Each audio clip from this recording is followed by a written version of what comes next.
Boyz N The Hood, Menace to Society. Which one is better? If a bottle of OE was dropped in a convenience store every time someone in the world asked this question, I mean, like, I was going somewhere with this, but I mean, there would be a whole lot of glass in OE to clean up. But after this video, this will be the last time it's asked. I assure you, I've been waiting for this day, pacing back and forth like Darth Maul, waiting for that shield barrier to open so he could pitch Qui-Gon Jinn. Stop playing with me. So I rewatched Menace a few days ago. This made it the 28th time. All the lines started coming back to me and we gonna go ahead and smoke all these motherfuckers. I don't care who the out there. God damn it. I'd be mad annoying to watch this movie with if you haven't watched it. I'm pretty sure it's the movie I've seen the most amount of times. I hope so, after doing the math on 97-minute runtime times 28. That's gotta be close to 2 whole days of my life just sitting down watching one movie. And you know what the worst part is? I'm pretty sure I'm gonna watch it again. Man, what an amazing movie. I'd like to meet the person that says that this isn't an amazing movie. I don't think such a person exists. The world is full of Menace Maxis. That's a diehard Menace to Society fanatic. Now what I want you to do is raise your hand if you believe that Menace to Society is a better movie than Boyz N The Hood. Perfect. And now I want you to put your hand down because it's not. You see, you, just like most people, like Menace to Society better than Boyz N The Hood. But I'm gonna tell you right now, there is not a timeline in the great expanse of the universe where Menace to Society is a better movie than Boyz N The Hood. Not even the timeline where Tupac plays Kane, which I think would actually be sick. And especially not the one that almost happened where Pac plays Sharif, the ex-knucklehead turned Muslim. Can you imagine Kane telling Pac to get his Salaikum Salam ass up off of the box and hand him his motherfucking brew? Like, really? Yo, them Hughes brothers are rude, eh? Can you really blame Pac for beating him up? Now there's 2 main reasons why most people like Menace better. The first is because there's a lot more gun violence in Menace. 2 people get shot dead in the first 3 minutes. It might actually hold the record. And the second reason is actually what was responsible for the first reason. And that reason is O-Dog. And you and everybody else liked him in the first 2 minutes of the movie. Name a character in any Hood movie that's more liked than O-Dog. In fact, name a character in any movie. He's up there with like Tony Montana and Jules from Pulp Fiction. That is why most people like Menace better. That is why its rewatch factor is so high. You know, like how a kid will watch a cartoon like Ninja Turtles and like a character so much they'll run around the house with a broomstick and pretend they're Donatello? Or is that just me? O-Dog had that same effect. But instead of kids running around with brooms, you had teens and grown-ups running around the streets with guns. And not just any gun, huh? It had to be a Glock. Their sales definitely surged that year. And even with a character as likable as that, it still isn't a better movie than Boyz. You can like something better, but still know that something else is actually better.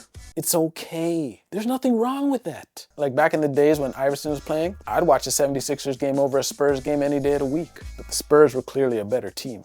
You can like a Kia Soul better than a RAV4. But is it better than a RAV4? Look at Shawshank Redemption.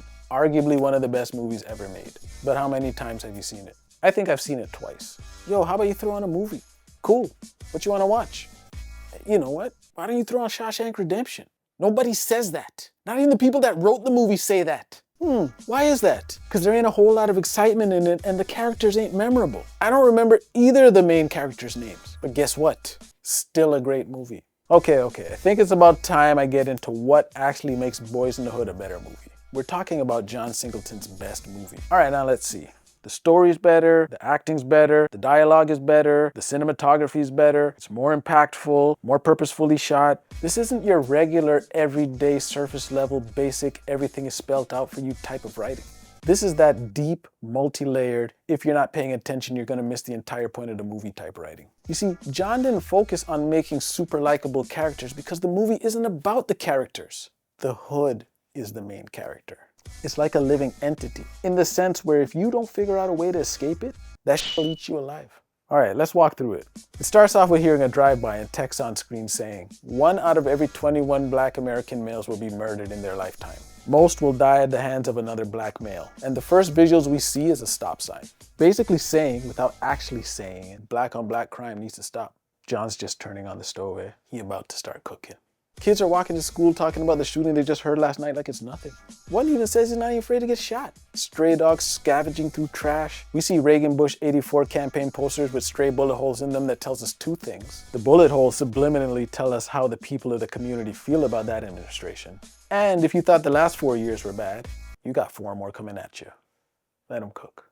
All the drawings the kids do depict the violence they see around them. Then one of them say he's Crenshaw Mafia. That's kids in grade school aspiring to be gangsters. Can't even walk home from school without seeing violence. People breaking into your house in the middle of the night while you're asleep. Police take over an hour to show up. Black cop even worse than the white one. The Stand By Me parallel, where in that they have to travel miles to see a dead body, where Trey and his friends literally just have to go around the corner. Let him cook. The bully that kicked Doughboy in the stomach, then Doughboy said, I wish I could kill that motherfucker. Very violent response for a kid.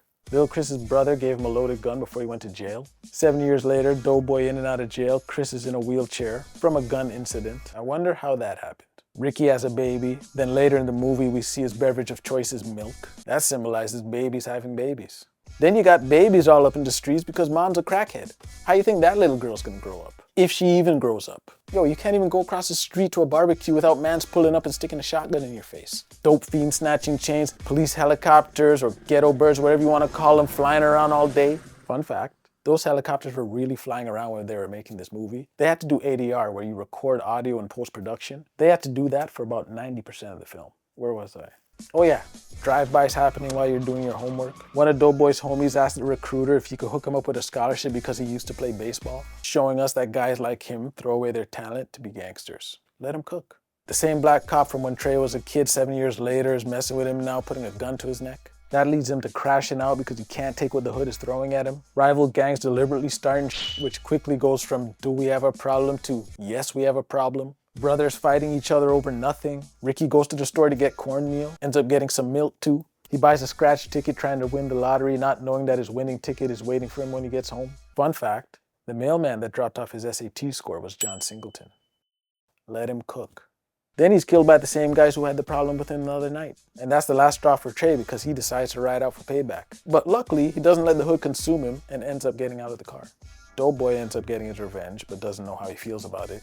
Remember, throughout the movie, we always saw that he finishes his 40. He even got mad when the girl drank it all and told her she better get her ass to the stove. But this time, he pours it out, showing us that he is done with the gangster life.